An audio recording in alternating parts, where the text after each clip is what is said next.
প্রিয় দর্শক, মেঘেরাজ্য granting island, Shri Murugan মন্দির এবং চিনসি টেম্পল থেকে, Tajul Islam Facebook page blog থেকে আমি আপনাদের প্রীতি ও শুভেচ্ছা জানাই।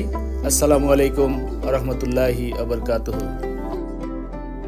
মালয়েশিয়ার পাহাং রাজ্যের পাহাড়ি এলাকায় সমুদ্রপৃষ্ঠ থেকে প্রায় ৬০০০ ফিট উপরে অবস্থিত এই গ্যান্টিং আইল্যান্ড যেতে কুয়ালালামপুর থেকে প্রায় ১ ঘন্টা সময় লাগে। ওইখানে যে আপনি কি কি দেখতে পারবেন চলুন জেনে নেওয়া যাক।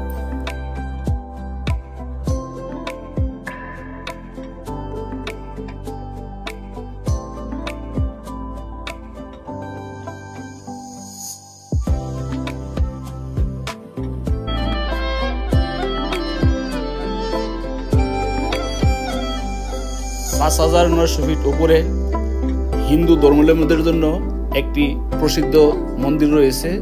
ওই মন্দিরের নাম হলো শ্রী মুরুগান মন্দির। এটি মালয়েশিয়ার অন্যতম হিন্দু ধর্মাবলম্বীদের জন্য প্রসিদ্ধ মন্দির। এই মন্দিরটি স্থাপিত হয়েছিল ১৯৭১ সালে। এটি স্থাপিত করেছিলেন ভারতের তামিলনাড়ুর এক ধর্মগুরু।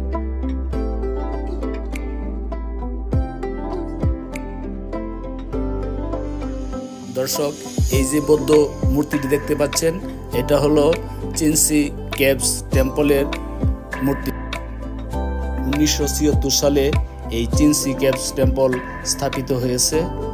প্রতিষ্ঠা লগ্ন থেকে গ্যান্টিং আইল্যান্ডের সৌন্দর্য আকর্ষণ বৃদ্ধির জন্য মালয়েশিয়া সহ সারা পৃথিবীর সকল পর্যটকদের সবচেয়ে বেশি চয়েসের এবং পছন্দের স্থান এই চিনসি কেভস টেম্পল।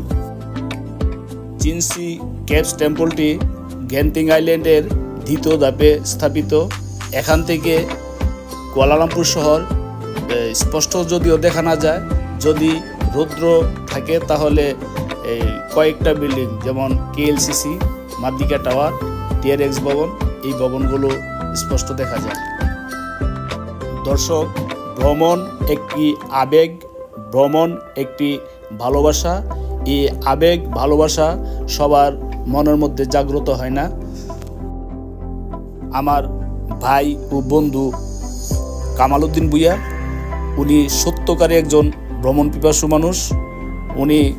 আমি যে কোনো দেশে যে কোনো জায়গায় ওনার সাথে গেছি, ওনাকে অনুভব করতে পারছি যে সৃষ্টিকর্তার সৃষ্টির যে রহস্য উনি মন থেকে কিভাবে যে অনুভব করে, ওনার কাছে না থাকলে কেহ বুঝতে পারবেন না। আমি ওনার যতটুকু কাছে থাকতে পারেছি, আমিও চেষ্টা করছি ওনার মতো কিছু একটা বোঝা বা চেনার জন্য। এখানে রয়েছে হাজারো ধরনের casino, theme park, swimming pool, shopping mall এবং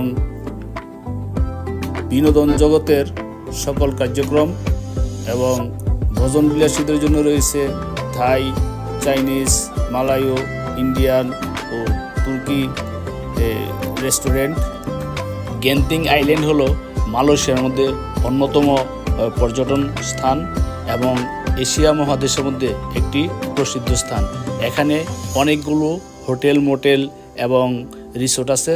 তার মধ্যে এশিয়া মহাদেশের অন্যতম 5 স্টার হোটেল যা গ্যান্টিং আইল্যান্ড রিসোর্ট নামে পরিচিত। রৌদ্র থাকলে এখান থেকে KL শহর স্পষ্ট দেখা না গেলেও কয়েকটি বিল্ডিং দেখা যায়, যেমন KLCC, মাদ্রিকা টাওয়ার এবং TRX ভবন। এখানে কেসুনু খেলায় কেহ গুডি লাল হয়ে রঙিন চশমা লাগিয়ে পাংখা লাগিয়ে উড়ে এবং কেহ গুডিতে হেরে রাস্তায় রাস্তায় ঘুরে। দর্শক, অনেক কথা হলো, আবারও দেখা হবে, কথা হবে। সে পর্যন্ত ভালো থাকেন। এখানে